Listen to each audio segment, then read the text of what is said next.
This is Queued Up, where we amplify the voices of educators with the science, soul, and story shaping education. Today on Queued Up, we have Sam Mitchell. He is the executive director of Autism Rocks and Rolls. And I met him today, actually, and we got into a really engaging conversation. And I wanted to bring him to the show to really talk about what he's doing. Sam, tell me a little bit about you. Well, thanks again for having me on. First, it's good to be here. What I do is I run a podcast called Autism Rocks and Rolls Corporation. It's a podcast about autism and how we cope with daily struggles that you may or may not understand. Through the podcast, it's grown so much, I developed sponsors, a board of 6 members. I do events in Indiana, which is where I'm from, and I do speaking services. I'm actually speaking here today at 1 o'clock. Nice. And what are you going to be talking about when you speak today? Well, just how I believe special education teachers need to pay attention when their children or their students are succeeding and got something they're really interested in. Yeah. So do you feel like teachers need to focus more in on that strength as opposed to looking at the weaknesses? Oh, yeah. Yes, ma'am. What were some of your strengths? Well, definitely not math, I'll tell you that much. I was more into English. I mean, I did a lot of social studies. Not socializing studies, trust me, that's off the charts. But social studies was decent for me. I never was the STEM type of person. I never understood math and science. Still not the best Not at your favorite. it. Yeah.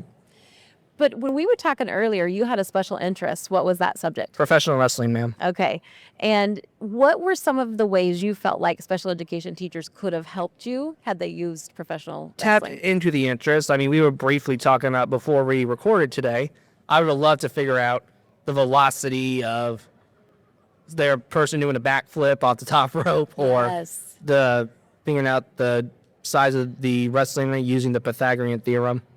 Yeah. And that is like mind-blowing to me. Yeah, that's something I would just love to learn. So do you feel like you had a teacher in school that saw that and helped? Well, with my school system, I won't say which school just out of privacy, but the students were the enemy. Yeah. And the staff, though, was excellent. I mean, I probably shouldn't say what school, as I said earlier, but I would advise to go to that school if your child is in special education, because it's one of the best out there. That's awesome. So you did find people then that would focus in on your strengths, and did they ever use wrestling in a lesson? They did not. Okay. But they were on me. When I say I don't mean like nagging. I mean they understood the knew. laws, they understood the rules, they understood what accommodations I got. They were extremely patient with me. They even got to know me one-on-one, connecting with your Yes. students on a personal level, Yeah. which I think was good about our school because we're in a rural area. And in our school, if you go to Bloomington, Indiana, which is a big town clearly, Yes. they don't get one-on-one time just because of the amount of students. Right. But at my school, because it's so small and it's rural, you get one-on-one connection time. That's awesome. You mentioned that the students were kind of the enemy and the teachers were, helpful. The light.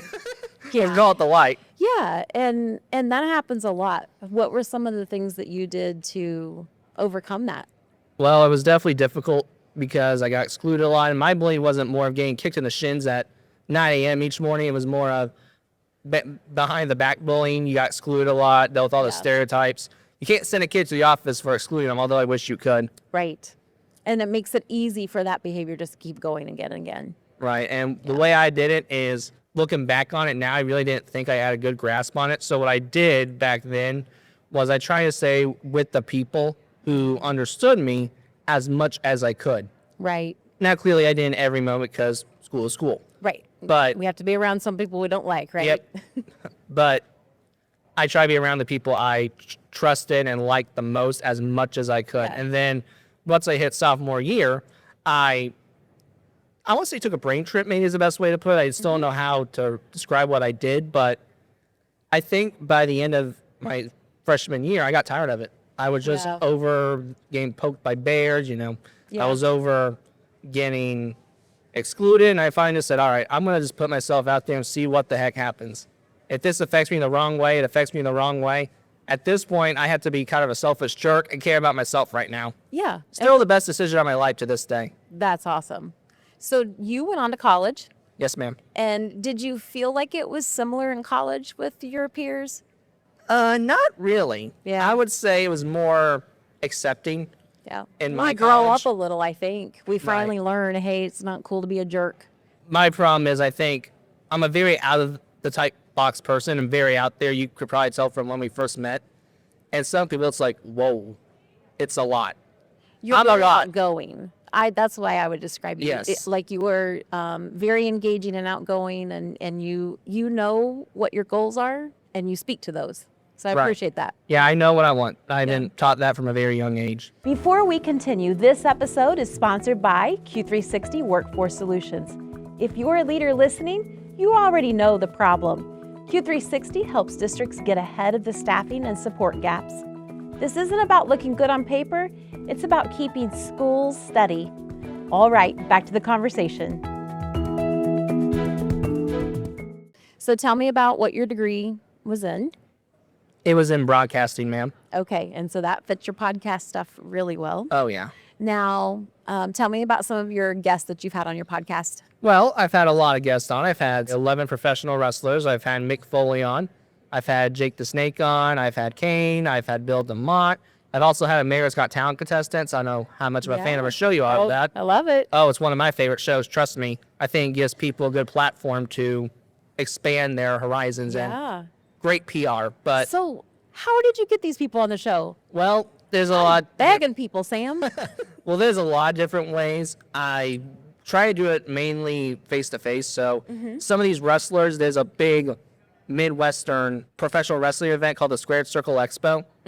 And what I did literally was go up to the booth and just straight up ask. Okay, I'm gonna try it. And then But that's what I saw today when you came. You walked up and you immediately started talking and engaging with me. So I'm sure that goes over well when you're in those settings. yeah, I've learned in my life that because of, unfortunately, my stigmatization with being on a spectrum, which, believe me, is very aggravating. I can sure you can understand. Opportunities will come to us Yeah. because you immediately think, oh, autism, yikes. Like, So, okay, no, yeah. you're not going to give it to me. I'm taking something. Nice. I know it's selfish, but I had to do something. It's self-preservation. I don't think it's selfish. That's, think it's that's another way to put it. But Yeah. And I agree. I just know some people will look at it and be like, God, this guy's kind of being a selfish jerk. Yeah. Did your parents teach you how to advocate for yourself? Oh, yeah, very young age. 8 years old is when I started advocating for myself. Okay. But I was learned that you need to speak up. Because if you don't speak up, nothing's going to happen. Right. It's going to, whatever it is going to continue. Whatever you don't want it to go is going to keep going. Yeah. So you got your broadcasting degree and you're doing the podcast. What else does your nonprofit do? Well, we do events. So in April, we always have a big gala because of autism acceptance. I mean, we're going to definitely change it up a little bit this year. And it's a good way, promise, it's going to be upgraded. We always have a motorcycle poker run. Shout out to my dad for that idea because that was his idea completely. He's a motorcycle guy, and we kind of did a summer bash, and I thought, what's a good way to amplify this pop? Yeah. He's the one that said, hey, I got an idea. Because he's a Harley guy. Yeah. I like motorcycles too, not because I ride them, just because I like the sound of motorcycles, oddly Yeah. enough. Motorcycle poker run. Worked out pretty darn well. Okay. Pretty darn well. And then we also sell food at our local pumpkin patch every fall. Okay. Do you have help with that? Yes. Oh, yeah. We do volunteers. Trust me. We did it all by ourselves, and Too much. Too much. Bad idea. So, Sam, in the next 5 years, where would you like to see your career? Well, I definitely want to see this more into a full-time gig. Yeah. I mean, I'm definitely happy to be here, but I still work at Walmart. Right. And there's nothing wrong with working at Walmart. It's just there's some days where I think, man, I'd rather be here than there. Understandable. And sometimes we have to do those more tedious jobs to be able to live out the dream part that we're trying to build. So how can we support you?